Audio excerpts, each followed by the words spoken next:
In this video, we're going to learn how to look at RStudio, what RStudio has to offer, and some of the things that you can do in it, and the important panes. So in the first video where I described how to install R in RStudio, okay, there were some important features that I wanted to mention. And so panes and basics, projects, snippets, and other fancy features. So we're going to go through here, and I'm going to show you, I'll show you my own version on my computer of RStudio, and then RStudio or Posit Cloud. So I'll try to give you a bit of both.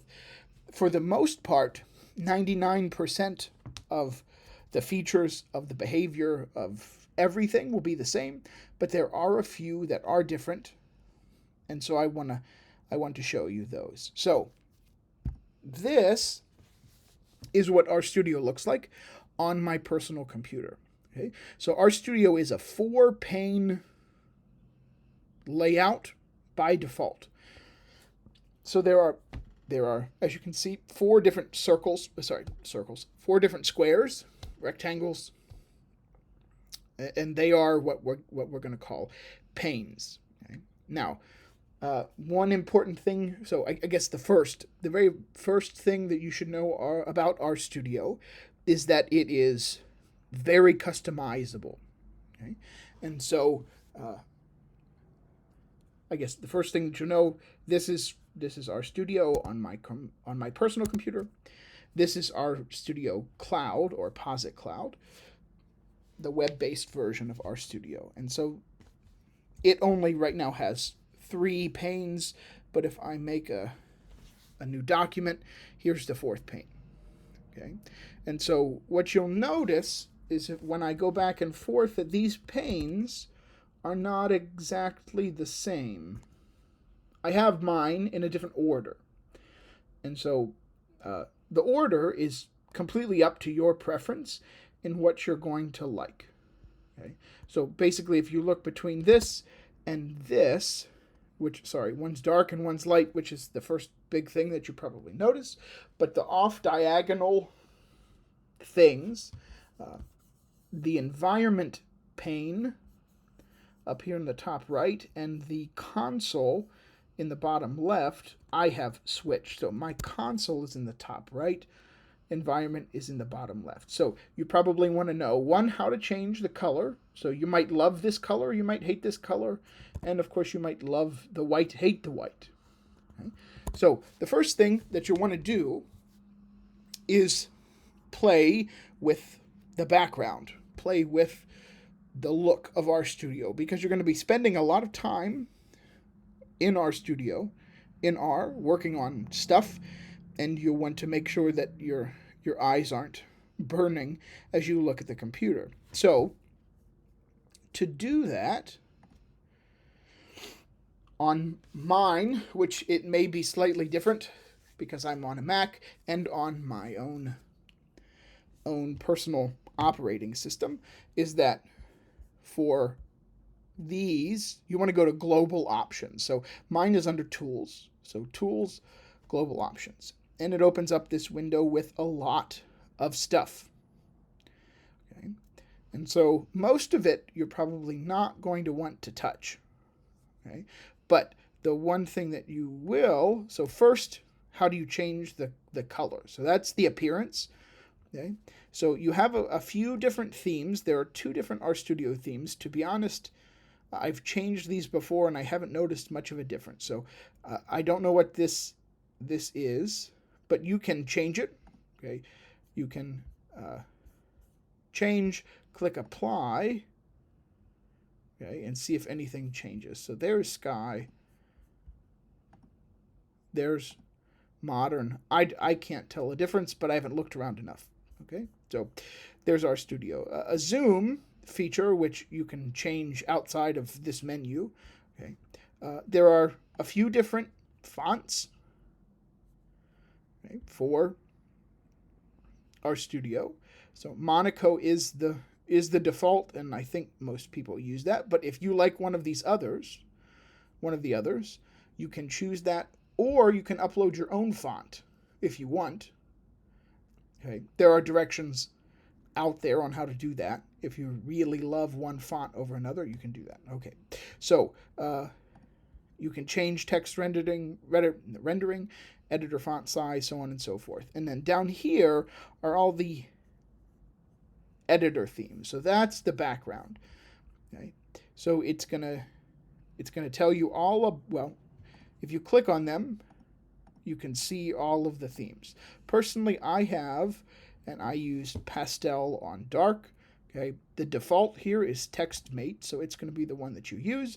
But look around, look at them, see which one you like.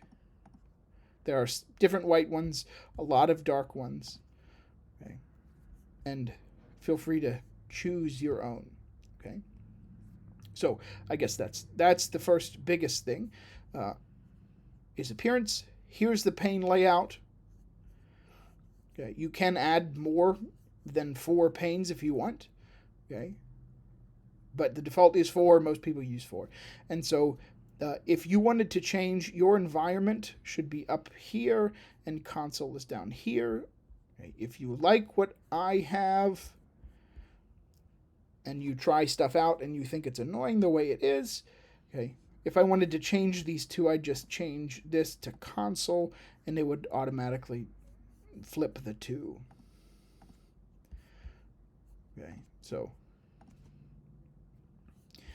those are the two biggest things in global options. We will come back and we can talk about all the other stuff here. All of it is important, but those are the two things that you can do right away that'll change your experience in R. Okay, so now we get to the 4 panes. So no matter where they are on your screen, there are going to be 4 of them. So the top left one for me is the source pane, or what it called source. So whenever you open up a document, it's going to go to that pane wherever you have it. Okay. There are lots of different document types in R, and we'll talk about some of them. Many of them we'll leave alone. Okay, but no matter what type of document that you open up, it's going to open up over here. Okay. This is where you will do your coding. Okay, this is where you're going to write your code. You will not write, or I hope you can if you want to. I guess I can't stop you, but I don't want you to write your code in the console. Okay, very rarely should you be over here writing code in the console. You should write your code in whatever document that you're using. Right now, I have just a basic R file, R script file, open, and I can write things in it. You'll have assignments to help you learn R, so I'm not going to really teach you much here. Okay, but I guess one thing R can do is it is a calculator, and so I can write 2 plus 2, okay? And then I want to run that. Okay, R, I'll break my own rule. Okay, you run R in the console. It's the actual thing that interacts with the programming language behind the scenes. Okay, and so you can say, what is 2 plus 2? And it answers 4. Okay, so as I said before, I don't want you writing over here in the console. I want you writing over here in the scripting window. Okay, and so there are a wealth of keyboard shortcuts that will make your life easier. And the first one, and the most important one, is Control-Enter if you're on a non-Mac, or Command-Return if you are on a Mac. So for me, it's Command-Return. For others, it's Control-Enter. So if you see, my cursor is on the line, the only line in this document, line 1, 2 plus 2. It doesn't matter where the cursor is. Okay, before the stuff, after the stuff, I'm going to hit Command-Return, and it's going to throw that code over into the console. Okay, 5 times 3 plus 2, Command-Return, it throws it into the console. That is what I want you to do. Okay, that's my preferred method of how you run code. I'll show you exactly how you're going to write all your stuff in Quarto documents, which is not the document I have open on the left. Okay, so it'll be a little bit different. But when you run code, okay, you're going to run it with command return, control, enter, depending on your operating system. Now there is a button up here. RStudio has a lot of buttons. This button here also does the same thing. So run. But I would prefer if you learned the keyboard shortcuts, because in general, you're slower when you have to take your hands off of the keyboard. And so, not that I really care that much if you click the button every time, but you'll find yourself going a little bit slower if you click the button instead of remember the keyboard shortcut. Okay? So on that note, if you go to Tools, there is a keyboards shortcut help. And when you do that, it opens up a lot of keyboard shortcuts, which is overwhelming at first. Okay? There's a lot of stuff. And so, but if you look down here in execute run selected lines is command return in Mac speak. Okay? Now, you'll get lots of practice. I could make something called a function. So I could make a function that takes an argument and multiplies it by 2. Okay. Now, I've shown you this because this is a 3-line, line 5 through 7 are all the function. Okay. So if you want to, I'm on line 5, and if I hit command return, okay, it's going to run all 3 lines. So it is smart enough. You don't have to click run, run, run. You don't have to click the run button 3 times. Okay. It is smart enough to know that.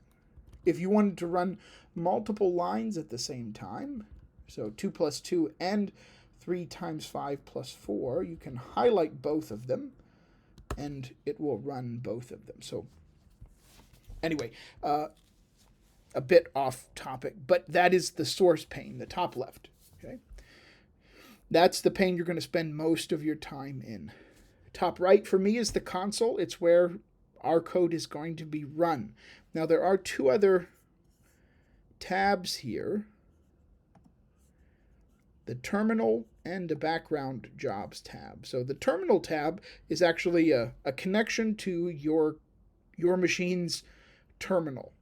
And so if you know how to work the terminal, this is nice because you don't have to go to a separate application to use the terminal. If you don't know how to use the terminal, then just don't use this tab or it'll be scary. Okay.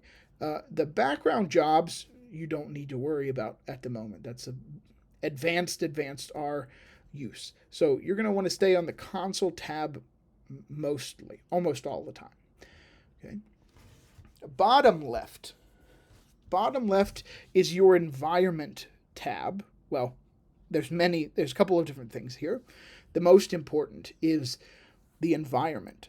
Okay. So I will talk more in our homeworks 1 and 2, which you'll see later on this week, which give you a basic introduction to R and the things that you do in R. Okay? But one thing that you want to keep in mind, one of the biggest things, is what you've defined so far, what is in the environment. What does R know about? And so if you create objects, if you create functions, you create a number of different things. If I say A is assigned the value 2, okay, it then keeps track of A being 2. Okay? Early on in your R journey, you're going to hate the environment because you're going to forget about it, and then there are going to be some weird errors, and you're going to remember it's because something is defined in some way in the environment that you haven't thought about before. Okay, so anyway, that's the environment. It does have a history tab here that shows you all the R that you've run. the history, and it goes back, well, fairly far.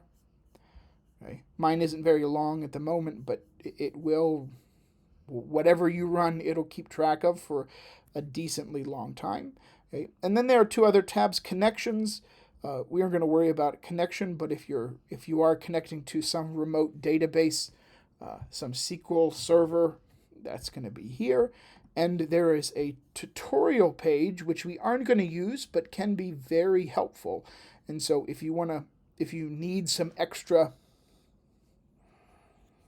R help that I haven't provided in my video slides, in my resources, here is one of the many places that you can look. Okay, and so anyway, that's the bottom left tab. Finally, bottom right tab. This is a potpourri tab of tabs that are, potpourri pane that has a bunch of tabs. Okay? The first one is the Files tab. Now, the Files tab is going to be important, possibly, because it's going to tell you, well, where you are at some times. So where you are and where files are. So it is a file editing system. So on a Mac, I would use Finder to look at all my files. You can look through all of your files. So, well, it needs access for me. But I can look at my desktop. I can look at my downloads once I give it access, so on and so forth. You can go through your whole file system from here, which is probably not very helpful, but you can, and you can look in places. So Files tab is your entire file system. Okay, when you make a plot, and we will make lots of plots, it's always going to come in this plot window. So this, even if you have this minimized and you make a plot, the window is going to unminimize itself and show you the plot. Okay. You can move these around, and if you have a plot, you'll probably want to move these around because it does render the plot differently based on the size of the pane, and so some of them are going to look pretty bad if you have it very small in any way. Okay, this Packages tab tells you all of the packages, which we haven't talked about yet, so whatever a package is, we'll learn that later. It shows you all of the packages that you have downloaded at the time. The help menu is going to be important because it's going to help you look at resources to help you understand what a function is doing, what a package is doing, so on and so forth. Okay? And so if you have a question about a function, so one function that we're going to learn is called, well, I haven't loaded the package yet, so, sorry.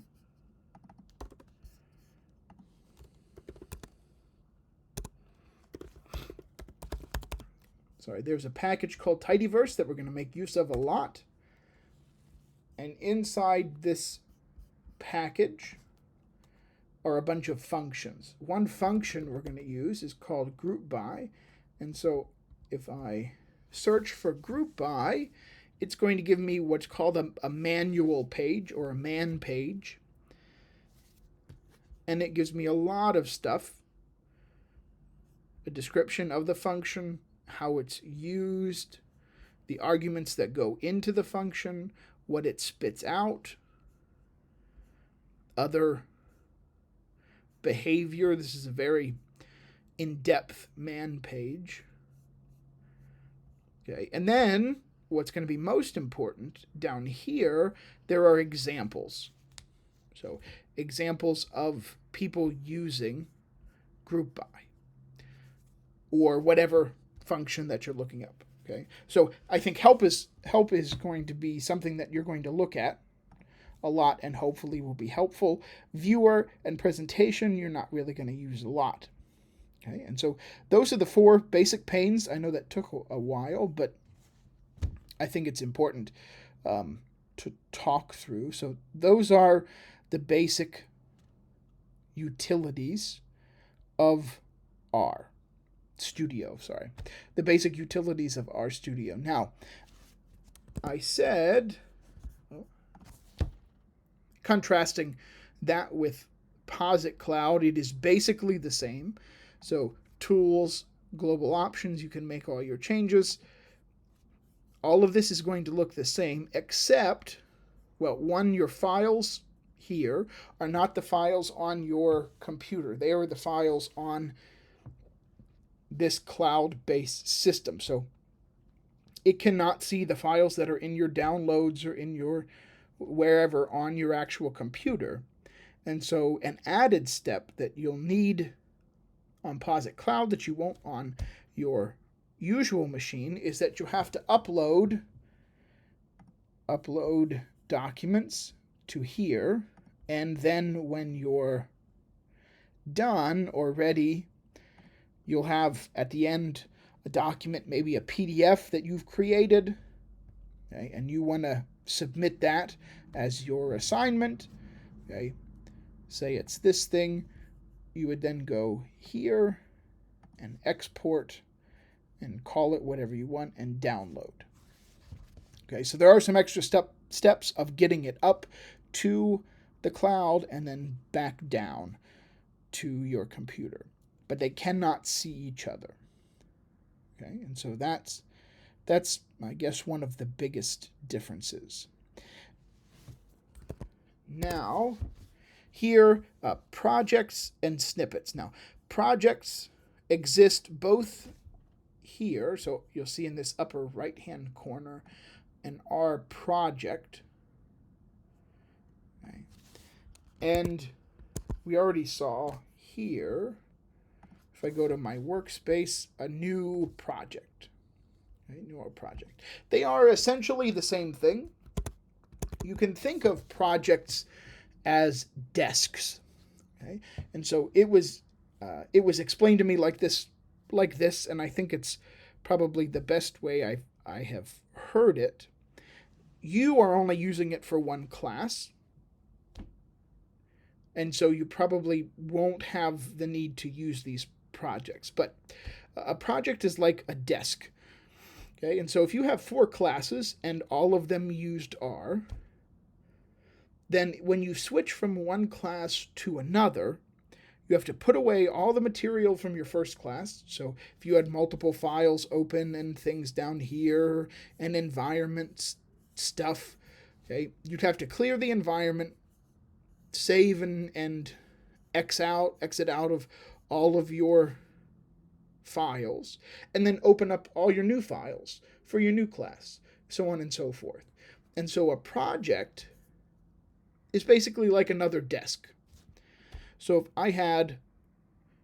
I could make a project for this class, for MAT 219, okay, and then maybe I had Stats 1 was also using R, and so I could make another project with MAT 217, and I was also in Data Science 2 somehow, and so I'd have another project for MAT 319, okay, and so when I opened up a project, so for instance, I have another project here called Alternative Protein that I'm working on with somebody at the university and a student. Okay, and when I open up this, after it thinks about it for a while, okay, it's going to open up a new RStudio session. So for me, down here, if you can see the bottom, I have basic RStudio, and then I have RStudio that has a blue thing at the bottom that says grant alternative, so on and so forth. Okay, and so it doesn't look too different, but what you can see is all of the files that I had open here are already there, and other things can be there as well. It's changed, so something that you can see that'll be different here and here. So if you look right next to the R4.3, this is a lot longer than this. Okay, this is your working directory. And so it opens up to a specific working directory, which is where all my files should be, so on and so forth. I'll talk about working directories later. Okay, so projects are like separate desks. So instead of putting all my stuff away and pulling out other stuff on a desk, you just have 4 desks and you move desks. Okay. So those are projects. For Posit Cloud people, you can only have so many projects in your space. So I suggest you keep to one project, which is just this one class. Okay. Now, lastly, snippets. If I'm in R, we'll get out of this one. Go to my basic R. This is a small thing when you're typing. So up here I made a function, and you'll learn what functions are. But I had to type out all of this one by one, and it was kind of tedious. And so when I start typing fun, so I'm starting a function, okay? One nice thing about RStudio is that it gives you a drop-down menu of all of the things out there that start with fun. And so if I was trying to remember, say, that function I talked before, something like, well, the function is group by, but if I wasn't sure what it was actually called, I can start typing what I know, and it's going to give me all of the options that match that, which I think is a really nice feature. Okay, so that's a nice feature, but also when I do that, it's not always going to give me just functions that I can use. It also gives me this thing called a snippet. And this snippet is a template for code that you're going to use. Okay? And so for me, I started typing that out. The first option is a snippet, and if I click tab or I hit tab, it gives me this. So it already has prototyped some of the function that I wanted up above. And so if I was trying to replicate lines 4 through 6, my name of the function is f. Okay, I can hit tab again, and it'll actually go to the second important part of the function, which is the variables x. I hit tab again, and it goes down to the third important part, which is the body of the function, and I say x times 2, and there I have the same function, but it took me less keystrokes at least to get there. If you want to look at those snippets and utilize them, global options, code, down here at the bottom, enable code snippets, and it will show you all of the snippets that it has. Excuse me. And so there are a number of them there. You probably won't use a lot of them. Actually, this first one you'll probably use a lot. So to library a package is going to be important. And so you will probably use this snippet a lot. The rest of them probably not so much. Okay. Now what you might notice over here is that there are a lot of snippets for a lot of different stuff. So you can write C or C++ in R, and there are some snippets for doing that.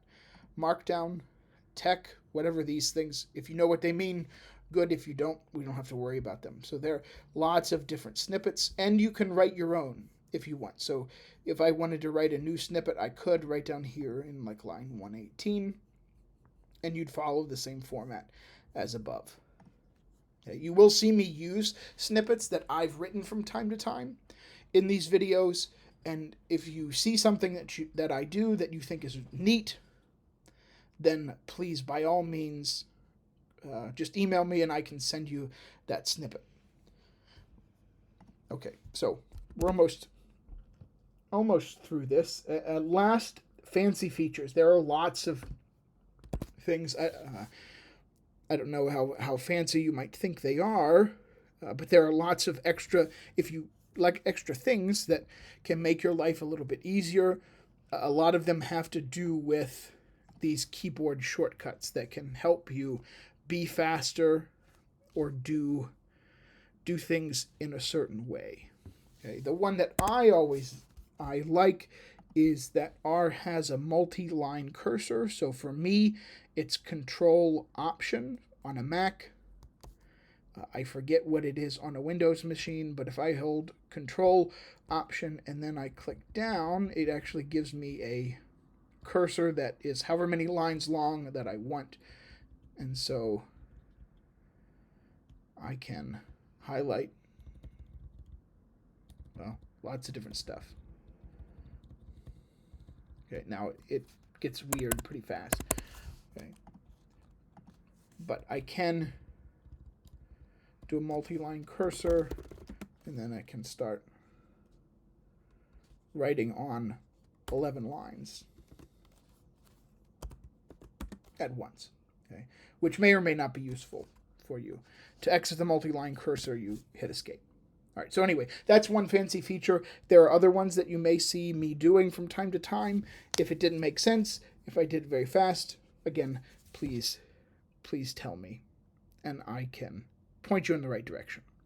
Okay, so I think I've talked probably too long about RStudio, but at least hopefully that gives you a little description of the tool that you're going to be using a lot.